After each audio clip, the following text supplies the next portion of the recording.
c'est celle qui est causale.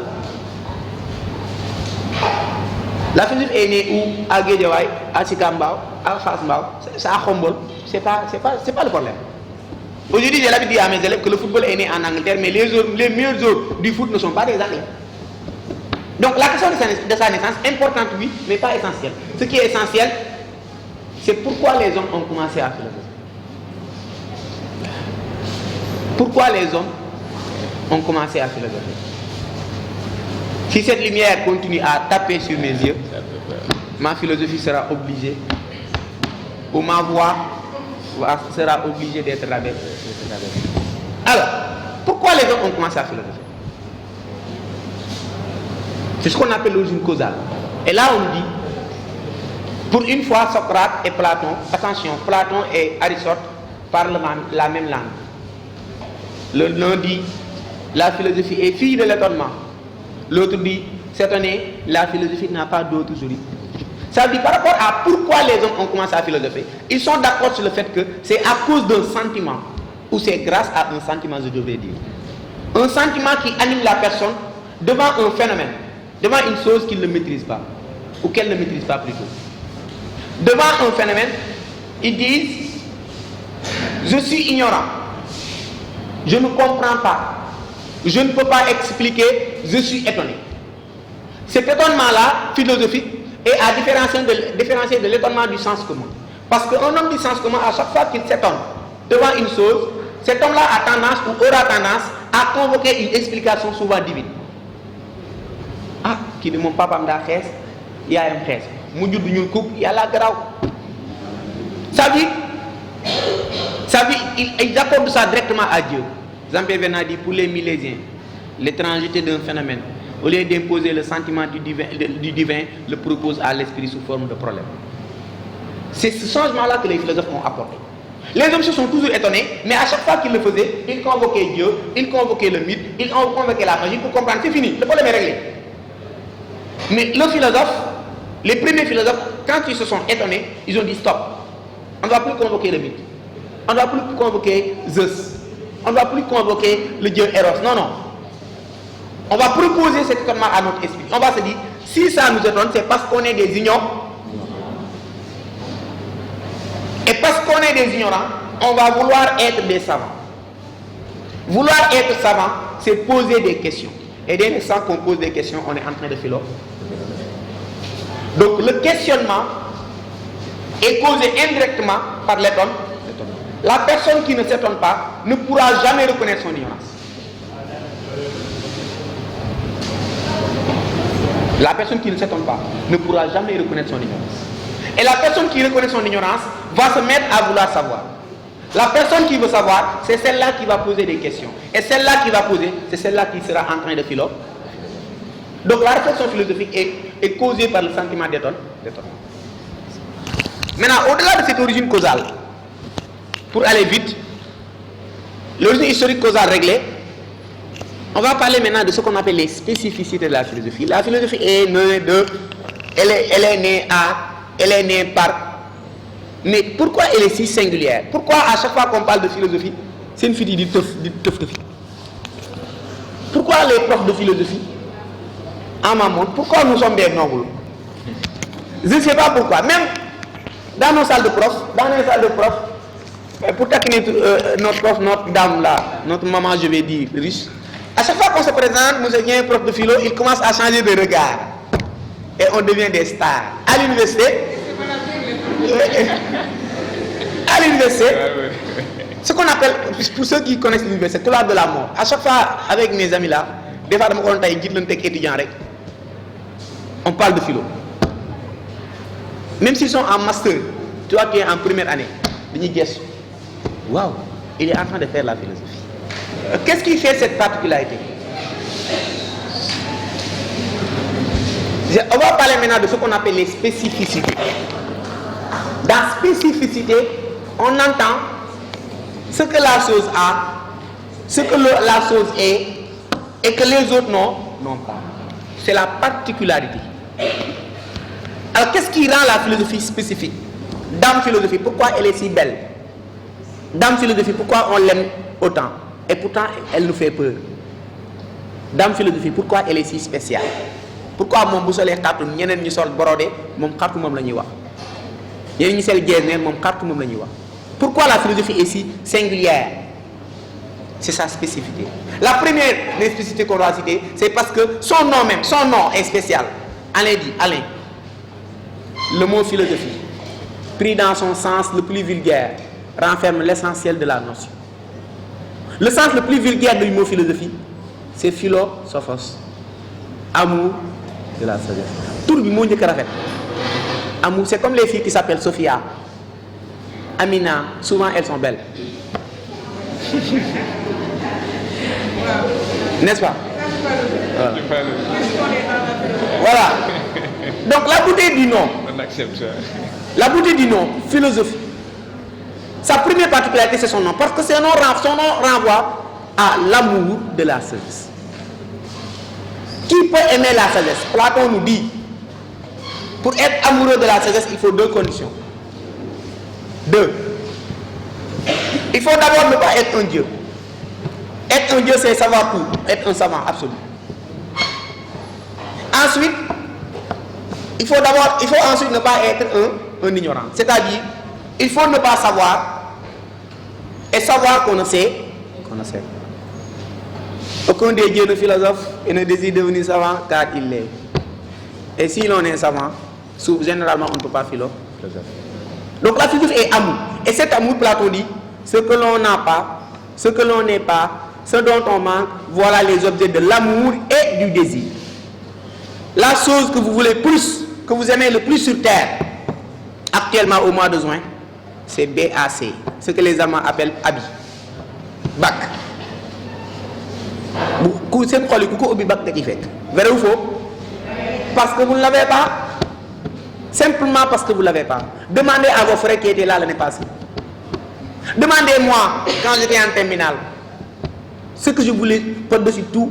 Ma mère me disait, maman, période Ramadan, mon gars, vous le dites, avec d'une cam. Mon enfant, mère, non, pas dire. Sérieusement, non, pas dire. Maintenant, on va après le bac, je voulais quoi? M'inscrire au département de philosophie. Je ne voulais plus le bac. Je me suis inscrit au département de philosophie. Je voulais quoi, ma mort? Avoir la licence. Je me décarcassais, il enseignait quelque chose. Des nuits et des nuits dans les amphis. Des livres à n'en plus finir. Des exposés, des coups, des insultes, des injures. Des zéros. Parce qu'on voulait la licence, on cherche. Après la licence, on ne voulait plus la licence. Le master. Raïsa Bob, lire,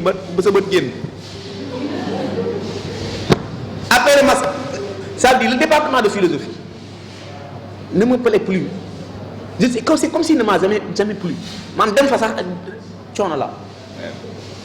Depuis le jour de ma soutenance, je ne suis pas revenu. Depuis le jour de ma soutenance, parce que je ne veux plus. Donc Platon a raison. L'homme ne veut que ce qu'il n'a pas. L'homme ne veut que ce qu'il n'a pas, à part moi et ma femme. Je l'ai, je vais continuer à la vouloir. Mais à part ça, l'homme ne veut pas ce qu'il a. Donc, si le philosophe est celui qui aime la connaissance, c'est parce qu'il ne l'a pas. Si le philosophe est celui qui aime la connaissance, c'est parce qu'il ignore. Et il sait qu'il ignore. Tout ce que je sais, c'est le début de la philosophie. Maintenant, en ignorant, en étant amour de la sagesse, la philosophie va être une quête. L'amour, c'est une tension. L'amour, c'est un penchant. L'amour, c'est une orientation vers la chose qu'on aime. On est attiré par la chose. On la veut. On la désire. Et ce désir ne va pas s'estomper tant qu'on ne l'aura pas. Le philosophe veut quoi? La connaissance absolue. Est-ce qu'il l'aura? Jamais. Est-ce qu'il va arrêter à l'aimer? Jamais. Voilà pourquoi la philosophie sera maintenant un questionnement permanent. Pourquoi questionnement permanent? C'est parce que le philosophe veut le savoir dans sa totalité. Le savoir dans sa totalité, est-ce qu'on peut l'avoir? Descartes dit, tant que la courte durée de ma vie et la médiocrité de mon esprit me le permettront. Nos vies sont courtes, nos esprits sont médiocres au sens où nous oublions. Est-ce que nous pouvons tout savoir? Jamais. Donc, est-ce que nous allons arrêter de philosopher? Jamais. Donc, la philosophie sera un questionnement. Voilà pourquoi, souvent on cite Jaspers. En philosophie, les questions sont plus essentielles que les réponses parce que tous les élèves ont parcourisé cette citation. En philosophie, Les questions sont plus importantes que les réponses parce que chaque réponse engendre une nouvelle question. Pourquoi? Parce que les réponses ne sont jamais satisfaisantes. En posant la question, par exemple, qu'est-ce que la lampe? Je veux tout savoir de cette lampe. On me dit, c'est quelque chose que nous utilisons pour éclairer. Malheureusement, ce n'est pas une réponse satisfaisante. Parce qu'on ne m'a pas dit qui l'a créé. Quand est-ce qu'on l'a créé? Comment l'utiliser? Quand est-ce que la lampe est arrivée ici? Ça veut dire qu'il y a autant de questions qui vont sortir de cette réponse. Voilà pourquoi la philosophie sera un questionnement sans fin. Là, une problématique. Si la philosophie est un questionnement sans fin, si la philosophie est amour de ce que l'on n'aura jamais, mais pourquoi philosopher? Pourquoi se poser des questions et savoir que je ne serai jamais satisfait? Il y a un professeur Djibril Diakhate qui raconte ça dans une de ses synthèses. Il dit que c'est un professeur de philosophie qui avait l'habitude, comme M. Ndiaye, présent, de donner que des 2 et des 3 à ses élèves. À l'un de ses élèves se récolte, il quitte l'école, il va dans l'armée, il devient garde pénitentiaire. Malheureusement, par infraction, le professeur devient prisonnier, gardé par son ancien élève à qui il ne donnait que des 1 et des 2. Il y a un problème. Le gars, chaque matin, ndeki, agne, rêve, ça veut dire 3 repas. À chaque fois, il le battait. Alors les autres lui disent, mais qu'est-ce qu'il t'a fait, ce prisonnier particulièrement? Il dit, c'est un professeur de philo. À chaque fois, il ne donnait que des 1. Comment le faire? Alors les autres prisonniers lui disent, non, attention, on va en profiter. On a fait la philo. Maintenant, on va plus se permettre de le battre. On va le mettre à l'aise et il va nous donner des coups de philo. Le prof de philo ne change jamais. Je vais vous enseigner à chercher une connaissance que vous n'aurez jamais. Est-ce que ça sonne bien à l'oreille? Je vais vous enseigner à chercher une connaissance que vous n'aurez jamais. Gars de Kidado, ne va continuer le jour. Ça veut dire continue à le battre. Il ne nous intéresse pas. Et pourtant c'est le cas. Philosopher, c'est tendre vers une connaissance dont on est sûr et certain que tu ne l'auras pas. Mais pourquoi chercher? Le philosophe se dit, je me mets en route, Jaspers, et en me mettant en route, tout en sachant que je ne vais pas arriver à destination, au minimum, je vais m'éloigner de l'ignorance et je vais me rapprocher de la connaissance. C'est ça la vocation du philosophe.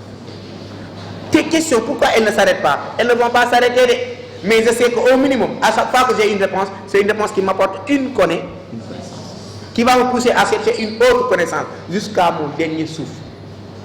Voilà pourquoi Socrate avait dit dans la pause de Socrate, quitte à ce que vous me tuiez 1000 fois, ne vous attendez jamais à ce que j'arrête de finir. Vous n'avez pas honte de donner la priorité à vos corps.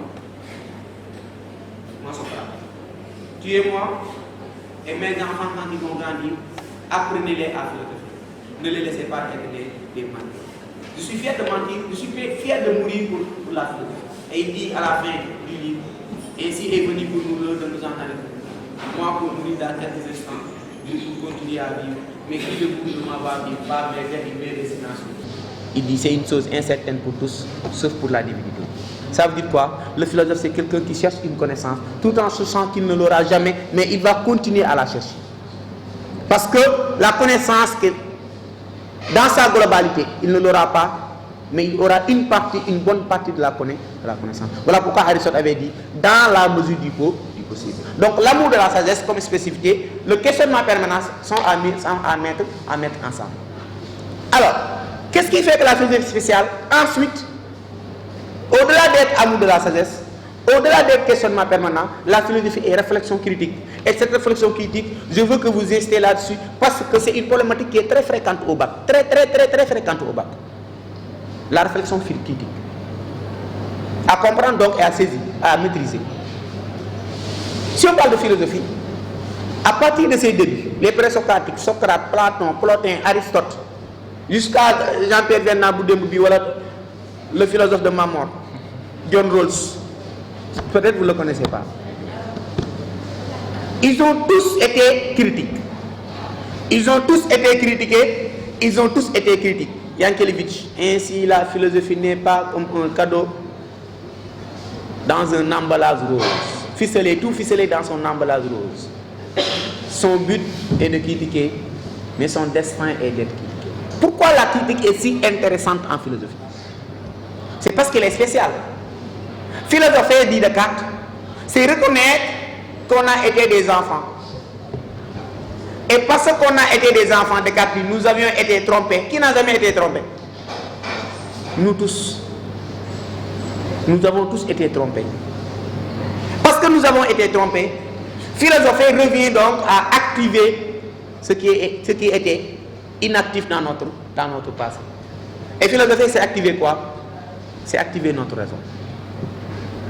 Activer notre raison au sens où, dans le passé, nous n'existions pas. C'est les autres qui existaient en nous. C'est les autres qui nous faisaient croire ce qu'ils voulaient qu'on croie. C'est les autres qui nous donnaient des connaissances qu'ils voulaient qu'on ait. C'est les autres donc qui nous façonnaient, qui faisaient de nous ce que nous étions. Maintenant, je commence à philosopher. Je fais comme Martin Toa, j'apporte une rupture. J'apporte une césure. J'utilise ce que Toa appelle le crible de la pensée critique, qui va me permettre à faire ce qu'on appelle en wolof le seg. Xam ngeen seg? Pour ñu mën a defal cere, les tamis. Ça sert à quoi? Ça sert à tamis. Philosopher, c'est activer sa raison et en faire un tamis. Toutes les connaissances du passé, depuis ma naissance, yi papa joxewoon, yi yaay joxewoon, yi sëriñ bi joxewoon, yi nijaay joxewoon, li prof bi joxewoon, les enseignants, mes camarades, mes oncles, mes tates. Je regroupe toutes les connaissances et je les mets au niveau du tamis. Je tamise. Le tamis, c'est quoi? C'est ma raison. Je vais rejeter toutes les connaissances qui ne vont pas réussir cet examen dit Descartes. C'est un examen. Ça veut dire toutes les connaissances sur lesquelles j'aurai l'occasion de douter, je les remets en cause, je les mets à côté. Maintenant, je vais accepter ces connaissances-là qui, en réalité, sont indubitables. Voilà pourquoi, en parlant de réflexion critique, on nous dit qu'il faut différencier l'esprit critique de l'esprit de critique. L'esprit critique, c'est l'esprit du philosophe. C'est cet esprit qui permet au philosophe, avant d'accepter ou avant de renoncer, d'abord de remettre en cause. Maintenant, l'esprit de critique, c'est comme un ami que nous connaissons, Dia et moi. Quelqu'un qui n'est d'accord sur rien, absolument rien. Messi mën naa football xamut dara la ci teg. Chris mën naa dugal xamut dara. Modou Lo mën naa bëri xamut dara. Et il n'ajoute absolument rien. C'est quelqu'un qui se plaît, qui ressent du plaisir à nier et qui ne propose absolument rien. Donc l'esprit de critique n'est pas philosophique. Voilà pourquoi souvent on donne ce sujet, toute critique est-elle philosophique? Non. Il y a une critique qui est philosophique, c'est cette critique qui remet en cause, qui déconstruit pour ensuite reconstruire. L'esprit de critique, c'est déconstruire et regarder ce qu'on a déconstruit et se sentir un plaisir. Maintenant, cet esprit critique va porter à la fois sur la philosophie et sur ce que la philosophie n'est pas. Voilà pourquoi on dit que la philosophie a une critique interne et une critique externe. Une critique interne au sens où, comme l'a dit Kant, la philosophie peut être comparée à un champ de bataille où aucun champion n'a pu se rendre maître de la plus petite parcelle de vérité. La plus petite parcelle de vérité. Kant dit, il n'y a pas un champion. Une arène, il dit une arène exclusivement réservée à des combats de parade, où aucun champion n'a pu se rendre maître de la plus petite parcelle de vérité. Ça veut dire que la philosophie est un champ de bataille où il n'y a ni vainqueur, ni vaincu. Ça veut dire quoi? La critique philosophique, avant de critiquer ñeneen ñi, nous l'avons commencé. Pourquoi? Parce que nous utilisons quoi? Notre raison. Est-ce que nous avons une raison commune? Non. Est-ce que nous partageons la raison? Non. Chacun d'entre nous a une raison particulière. Il se base sur cette raison pour mettre en place sa propre vérité. Voilà pourquoi ce que le philosophe doit faire dès son arrivée, c'est de faire tabula rasa. L'autre disait, les philosophes peuvent être comparés à des araignées. Comme une araignée. Il dit où l'une ne s'approche de la toile de l'autre que pour la détruire. Araignées, deux araignées ne construisent pas ensemble une toile. Et à chaque fois qu'une araignée construit une toile, si l'autre s'approche, sinon dès l'instant qu'elle va arriver, elle va détruire la toile. C'est comme ça le système des philosophes. Nous ne nous entendons sur rien. Chacun parle sa propre langue, suit sa propre logique. Chacun pense par soi-même et il pense que sa pensée est la meilleure. Qu'est-ce qu'il va faire? Il va déconstruire. Voilà pourquoi on dit que chaque philosophie est construite sur les ruines de l'autre. Cette critique maintenant interne, il y en a qui en profitent pour dire que la philosophie ne sert à rien parce que nous sommes dégoûtés. Le jour où on va s'entendre, c'est le jour où on va signer la mort de la philosophie. Parce que l'entente, on dit souvent que de la discussion, Zaï l'a lu, la libre. On a besoin de se choquer. Maman et moi, on est d'accord, jamais d'accord en matière de philosophie. Souvent, souvent, je le laissais dans la chambre, je partais. Parce qu'à chaque fois, il faut nous imposer la pensée de Rawls. Rawls, souvent. Et Rawls, ce qu'il a dit, il ne l'a basé sur rien. Avec voile de l'ignorance, pour le taquiner un tout petit. Et c'est comme ça que les philosophes, on est des amis. Il n'y a pas meilleur ami que nous deux. Je vous ai dit tout à l'heure, on a tout partagé. Mais en matière de philosophie, on n'est jamais d'accord. Jamais. Mais prenez l'exemple de Socrate et de Platon et d'Aristote. Prenez l'exemple de Platon et d'Aristote. Aristote, il a attendu Platon pendant 3 ans. 3 ans. Platon vient, il devient son élève, il y en a qui disent pendant 17 ans. Et la première chose qu'il a fait, c'est d'attaquer la pensée platonicienne. Hegel et Schelling. C'est Schelling qui l'a aidé à soutenir sa thèse. La première chose que Hegel a fait, c'est écrire un livre pour attaquer Schelling. Parce que là, on n'a pas de sama mbokk la sama xeet la, c'est un problème de pensée. Donc la pensée philosophique est interne, elle est critique d'une manière interne. Mais au-delà de la critique interne, elle est ensuite externe. Pourquoi externe?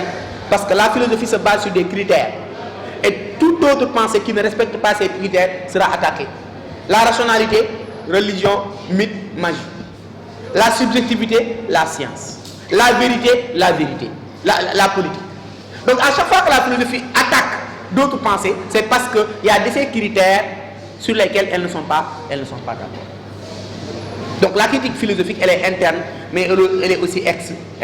Les philosophes se critiquent entre eux, mais ils critiquent tout ce que la philosophie n'est pas. Et cette critique philosophique va nous permettre aussi, pour aller vite, de dire que la réflexion philosophique peut être aussi définie comme un art de vivre. Art de vivre. Pourquoi art de vivre? Parce que souvent, nous sommes attaqués. Vous ne faites que de la théorie, ce qui est absolument fou. Je dis, s'il y a des élèves de série S dans cette classe, sachez que la science est de loin plus théorique que la philosophie. De loin, de très loin même. Là, il n'y a pas plus théorique que la science. Et sûrement, si vous avez fait l'examen, vous l'avez vu. Il n'y a pas plus théorique que la science. Donc, attendez, nous avons dit, pratique nada. Il y a une science pratique nada. Et là, voilà qu'on soit d'accord là-dessus. Alors, ils sont attaqués en disant que philosophie, la servante de qui c'est se détacher du réel. C'est faux.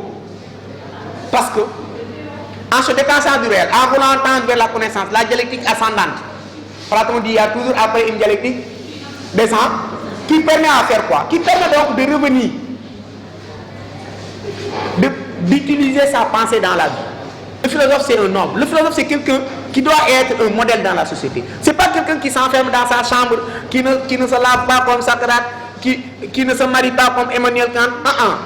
La philosophie est pratique. Faire de la philosophie, c'est faire de sorte que la connaissance qu'on a, minime qu'elle soit, qu'elle puisse servir à moi et aux autres dans la vie pratique. Voilà pourquoi elle doit être un art de vivre. Philosophie, c'est savoir se comporter. Philosophie, c'est se sacrifier. Philosophie, c'est être le porte-parole. Philosophie, c'est s'engager.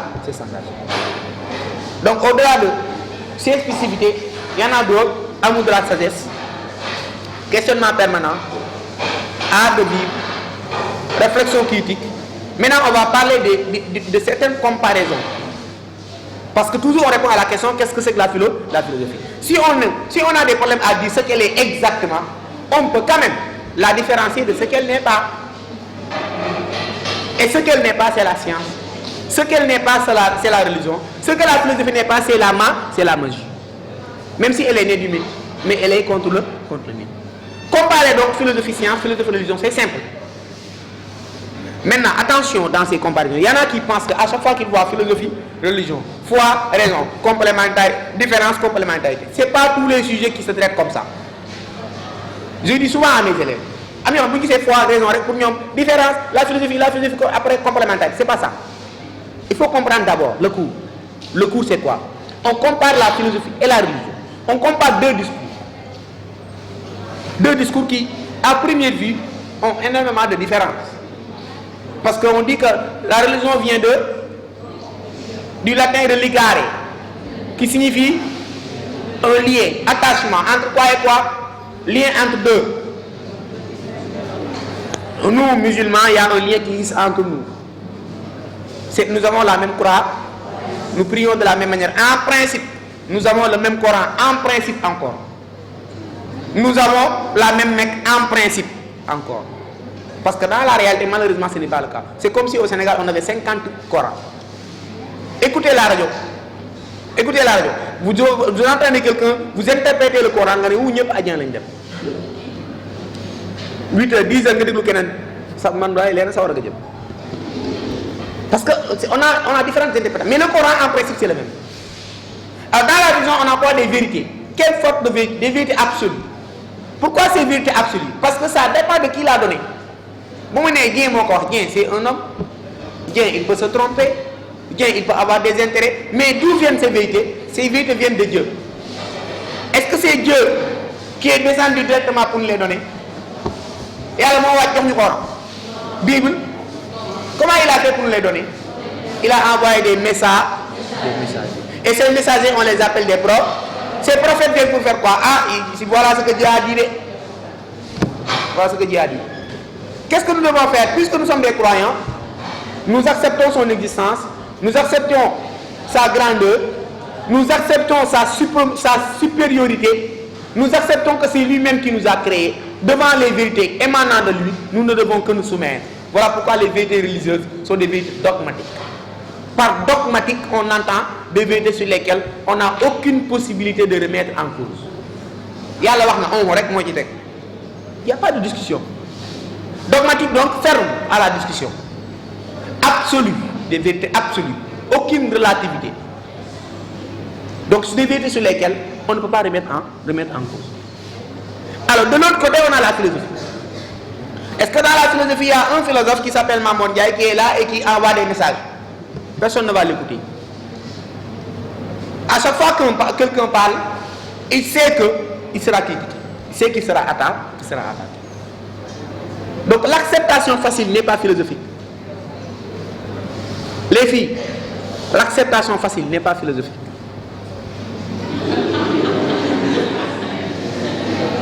Je ne sais pas si vous m'avez entendu. Elle n'est pas philosophique. Les garçons, il y a que le mais c'est juste la raison. Ça veut dire quoi? La caméra woman est en train de rire. J'espère que tu ne vas pas gâcher la vidéo. Donc le philosophe, c'est quelqu'un qui devant une vérité ne dit jamais je suis d'accord. Allez, dit penser, c'est dire non. Allez, penser, c'est dire non. Remarquez que le signe du oui appartient à un homme qui s'endort. Le philosophe maintenant, il s'est réveillé. Ça vient de Dieu. Qui prouve que ça vient de Dieu? Il faut prier 5 fois. Pourquoi pas 3 fois? Allez à la Mecque. Pourquoi pas à Touba? Le prophète est le meilleur des hommes. Pourquoi pas mon père? Donc c'est ces limites en cause qui poussent les hommes religieux souvent à dire que la philosophie est dangereuse. Elle est dangereuse parce qu'elle peut mener l'homme vers l'athéisme. Elle peut mener l'homme vers la mécroyance. Et c'est dangereux. Philosophe, à chaque fois que tu l'attaques, il va rétorquer. Si nous sommes dangereux, et vous les hommes religieux, Karl Marx, la religion c'est l'opium du peuple. Vous passez par la religion pour nous endormir. Dieu, tu es pauvre, tu es de Khombol, ton père est décédé, ta mère n'a pas de travail, accepte ton sort, ne te révolte pas, ne sois pas un gréviste, viens, accepte, votre provision n'est pas correcte, acceptez, c'est Dieu qui l'a décidé, quand vous irez dans l'au-delà, vous serez récompensé. Karl Marx dit, ils sont en train de nous tromper, ils sont en train de nous endormir. Voilà pourquoi Nietzsche dans Ainsi par les Zarathustra dit, je vous en conjure mes frères, restez fidèles à la terre. N'écoutez pas ceux qui vous parlent d'un bonheur illusoire. Ils ne sont que des trompeurs. Nietzsche a raison de. Restez fidèles à la terre, vivez vos vies. La vie est faite pour être vécue. Voilà, si moi je reste à Khombol, je ne fais rien. Je ne viens pas à Dakar pour enseigner. Est-ce que c'est Dieu qui va me donner des dépenses quotidiennes? C'est Dieu qui va me donner une femme. C'est Dieu qui va donner une éducation à mon enfant. Je me suis dit, il y a pas, le plus grand mensonge de notre siècle, c'est quoi? C'est Dieu. Il dit Dieu est le plus grand mensonge de notre siècle. Parce que c'est des inventions des esprits faibles. Des esprits faibles qui ont besoin de ce qu'il appelle un père protecteur. C'est quoi un père protecteur? À chaque fois qu'il y a l'injustice, à chaque fois qu'il y a le mal, il y a l'incapacité, je me suis dit, l'homme a tendance à se cacher derrière un être qu'il a inventé imaginairement. J'ai l'habitude de donner cet exemple. Je sais que Ndiaye, relativement, il n'est pas plus fort que moi. L'igni conférence, ici et maintenant même, il n'a qu'à essayer. Mais si je sors d'ici, je rencontre Siteu, wala Bombardier, je me fouf mbéj. Je vais faire quoi? Je vais dire quoi? Pourquoi? Parce que là, je n'ai pas les capacités de répondre, de révéler mon problème. Vous, il y en a actuellement de très bons prieurs. Il y en a aujourd'hui qui ne ratent pas une seule heure de prière. Fadjar, Isba, Timis, Gay, Tapusan, les plus. Parce qu'ils se sentent incapables de se donner le bac. Mais le jour où le gars-là va tenir ses copies-là pour dire, par exemple, Maman Ndiaye, la première chose que Maman va faire, c'est pas merci Dieu. Oui, man. C'est-à-dire, c'est moi qui me suis donné mon bac. Ça veut dire, on convoque Dieu quand on en a besoin. Quand on n'en a pas besoin, on le prend, on le range dans nos tiroirs. Voilà pourquoi je me suis dit, c'est une invention. Donc, comprenez que quand certains philosophes, parce que, attention, tous les philosophes ne sont pas des mécroyants. Les philosophes sont nombreux, mais moi, j'en connais pas 10 qui sont des mécroyants. J'en connais pas. Si je sors Nietzsche, Feuerbach, Karl Marx, Jean-Paul Sartre, à peu près, c'est les philosophes que moi je connais qui sont des mécroyants. À part quelque chose que je peux expliquer, je peux oublier bien sûr. Mais ils ont répondu à l'attaque selon laquelle nous sommes des hommes dangereux. Mais au-delà de ce problème, on va se rendre compte que la philosophie n'est pas forcément opposée à la religion. Elle n'est pas opposée à la religion simplement parce que, comme le dit Saint-Augustin, si je me trompe, fides quorum intellectus. La foi a besoin de la raison pour être éclairée. Mais aussi, la raison a besoin de la foi. Parce que devant certaines vérités, devant certains problèmes, on se rend compte que notre raison est limitée. Il faut faire comme quand je dis abolir ma foi pour laisser place à ma raison. Donc on a besoin de la raison. L'homme est foi, mais l'homme est aussi raison. Voilà pourquoi l'autre là, Pascal nous dit, la meilleure manière de croire en Dieu, c'est d'apprendre à s'agenouiller devant lui. C'est-à-dire quoi? Le croyant doit savoir qu'il y a des vérités qui relèvent de sa raison. Devant ces vérités, on n'a pas besoin de Dieu. Mais il y en a d'autres qui malheureusement ne peuvent pas être accessibles grâce à la raison. Et devant ces vérités, Pascal dit, le cœur a ses raisons. Il ne parlait pas de l'amour. Parce qu'à Mammon, il ne parlait pas de l'amour. Maintenant, les petites amourettes là que vous créez, pourquoi tu m'aimes? Non, c'est parce que Pascal ne parlait pas de l'amour. Il dit, devant la croyance, la foi ne peut pas être expliquée rationnellement. Parce que Dieu n'est ni vu, ni senti, personne ne parle avec lui. Mais la croyance qu'on a en lui, chaque jour ça augmente. C'est parce que c'est quelque chose d'inexplicable. Moi je suis philosophe, je veux être philosophe. Mais quand je vois mon marabout, je me perds. Je perds mes sens. Je ne peux plus me contrôler.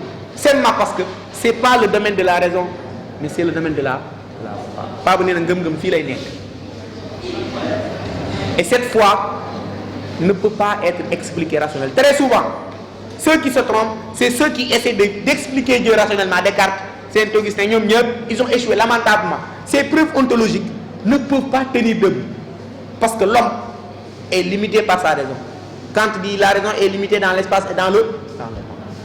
Et tant qu'elle est limitée, il y a des vérités. Pascal dit, la dernière démarche de la raison, c'est de savoir qu'il y a une infinité de choses qui la surpassent. Et parmi les choses qui surpassent la raison, il y a l'idée de Dieu. Elle peut aussi l'être avec la science. Même si au début encore il y a des problèmes. Parce que là, je commence à trop parler. Donc, par rapport à la science, pour faire vite, différence, objectivité. La science veut être objectif. Il y a 2 ans de cela, on avait dit, l'objectivité n'est telle qu'un idéal. Et puis, c'est moi là, au bac, il n'y a pas de diamant. Il n'y a pas de diamant. Ça veut dire quoi? La science, sa vocation, c'est d'être objective. Pourquoi être objectif? Parce qu'Andelan avait dit, la science est un ensemble de connaissances et de recettes susceptibles d'amener les hommes qui s'y consacrent à des conclusions concordantes. Et pour que les conclusions puissent être concordantes, dans l'étude, on a besoin de mettre à côté notre subjectivité, notre individualité. On a besoin de les mettre à côté. Ce que je pense de la chose, ma conception de la chose, l'expérience que j'ai avec la chose, dans l'étude scientifique n'est pas ou ne sont pas importants. Qu'est-ce que je dois faire? La chose elle-même. Je dois être objectif. Comme ça, mon résultat, tout le monde sera d'accord là-dessus. Parce que si tout le monde est objectif, on trouve le même résultat. Alors que dans la philosophie, c'est le contraire. Zéro objectivité. Toujours subject, le jeu.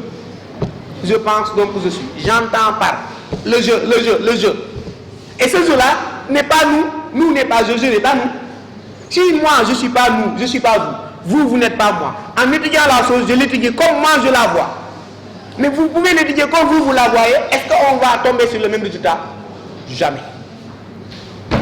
Donc c'est ce volet de subjectivité et d'objectivité qui très souvent pose un problème entre la philosophie. Parce que c'est l'objectivité qui va permettre à la science de tendre vers l'universalité. C'est l'objectivité qui va permettre à la science de tendre vers des vérités absolues. Alors que c'est la subjectivité qui pousse la philosophie vers la particularité, vers la relativité. Mais au-delà maintenant de ces différences, comme on l'avait dit dans la philosophie et la science, il n'y a jamais opposition. Il y a différence, mais il y a complémentarité. Dans la mesure où, c'est facile de voir. La science aujourd'hui, alliée avec la technique, elle nous donne des merveilles. Aujourd'hui, si je veux ici maintenant, j'appelle ma femme par appel vidéo. Je vois son très joli visage. Je contemple, je raccroche, je continue ma conférence. C'est grâce à quoi? Grâce à la science. Mais la science à elle seule, est-ce qu'elle va nous suffire? Parce qu'il y a devant certaines vérités, la science est obligée de rester muette. Qu'est-ce que l'amour? Il n'y a pas une seule science qui peut y répondre.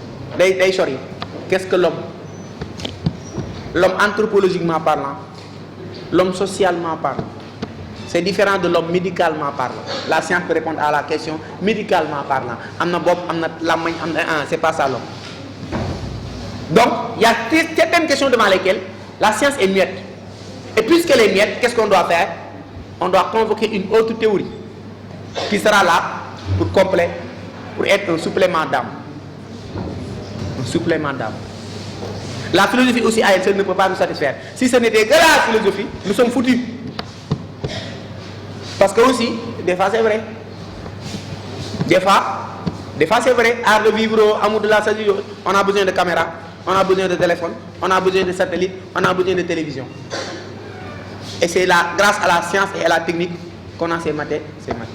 Donc on a besoin de la science, mais on a aussi besoin de la philosophie. Je vais terminer ma mort par rapport à ce qu'on appelle les enjeux et les finalités. Et aux grandes interrogations. Peut-être je vais parler un tout petit peu des grandes interrogations, principalement de l'interrogation métaphysique. La métaphysique, c'est quoi? C'est ce qui est au-delà du concret. La métaphysique, c'est quoi? Le mot est né grâce à Andronikos de Rhodes. Il y a deux thèses. Il y a ceux qui disent que c'est né avec Andronikos. Ça, c'est au 1er siècle avant Jésus-Christ. Avec Nicolas de Damas, c'est au 1er siècle après Jésus-Christ.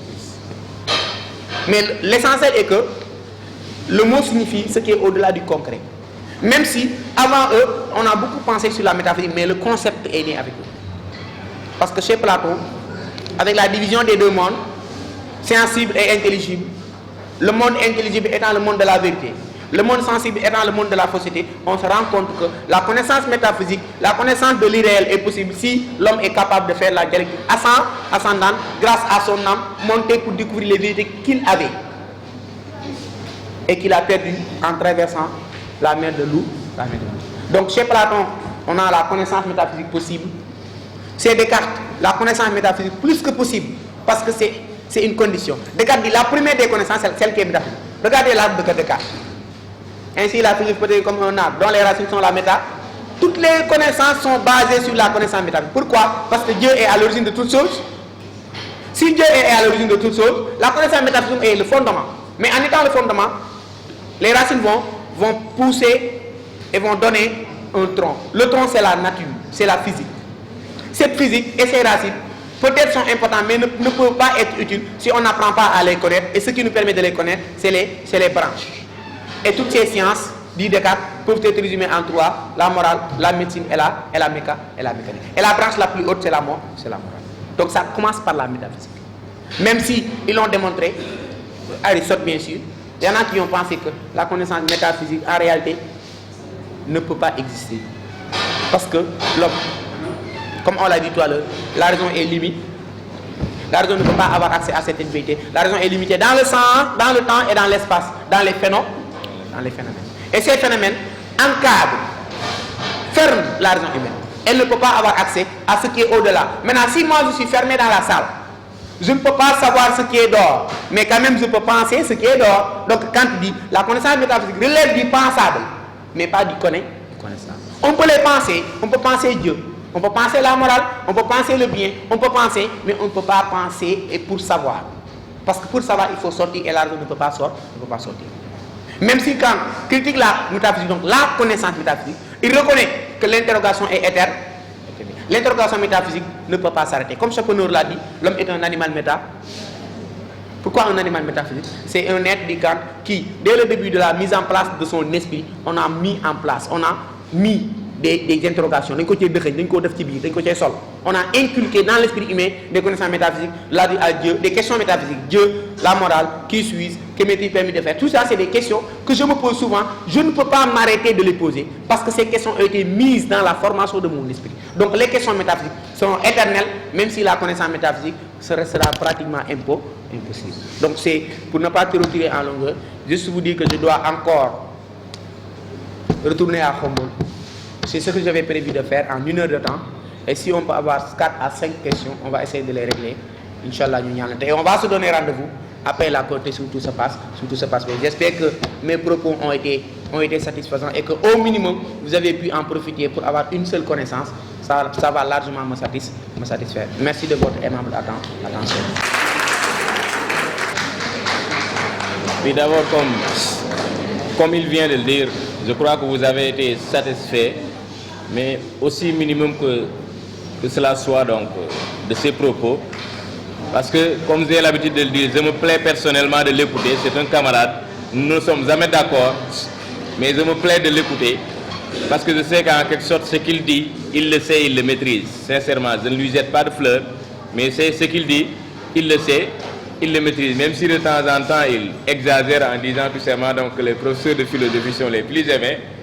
Il faut le dire, parce qu'il a l'habitude d'exagérer, c'est mon ami. Mais je me plais de l'écouter et d'écouter ce qu'il dit, parce que je sais qu'en quelque sorte, il maîtrise ce qu'il dit et il sait bien, donc, en quelque sorte, l'organisation du programme. Vous voyez, donc, il a suivi le plan.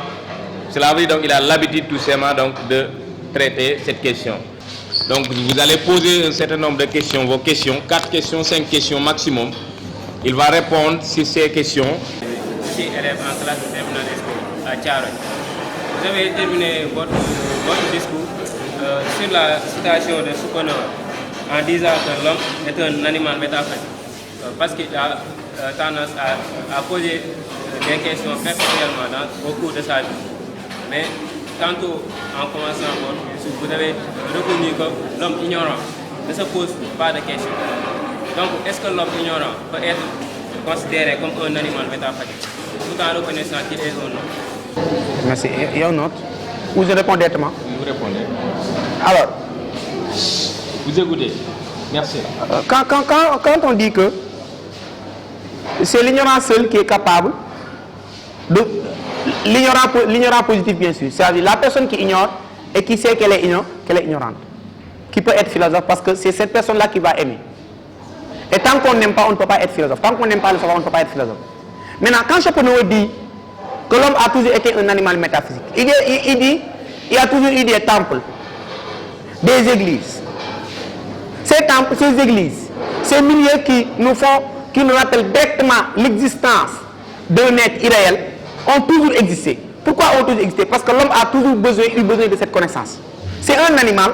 Quand on dit animal, l'animal, en suivant ses instincts, il ne le fait pas parce qu'il le veut, mais il le fait parce qu'il est obligé.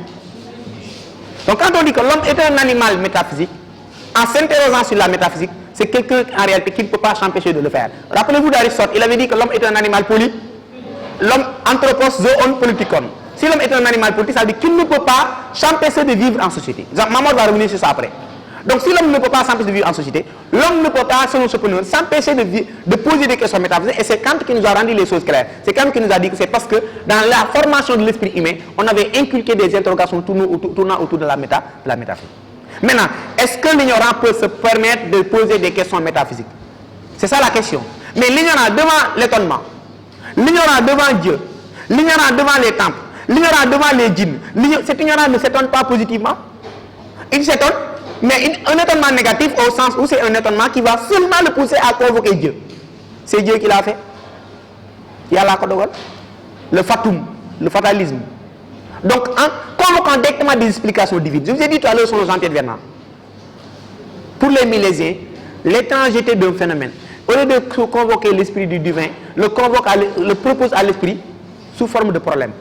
Donc c'est ça le problème. C'est qu'ignorant, tant qu'il ne saura pas s'étonner et reconnaître son ignorance pour poser des questions, jamais il ne pourra faire de la métaphysique. Donc parler des connaissances métaphysiques, de l'interrogation métaphysique, d'un animal métaphysique, c'est cet être-là qui reconnaît son ignorance et qui tend vers la connaissance. J'espère que la question a été bien répondue. Un autre?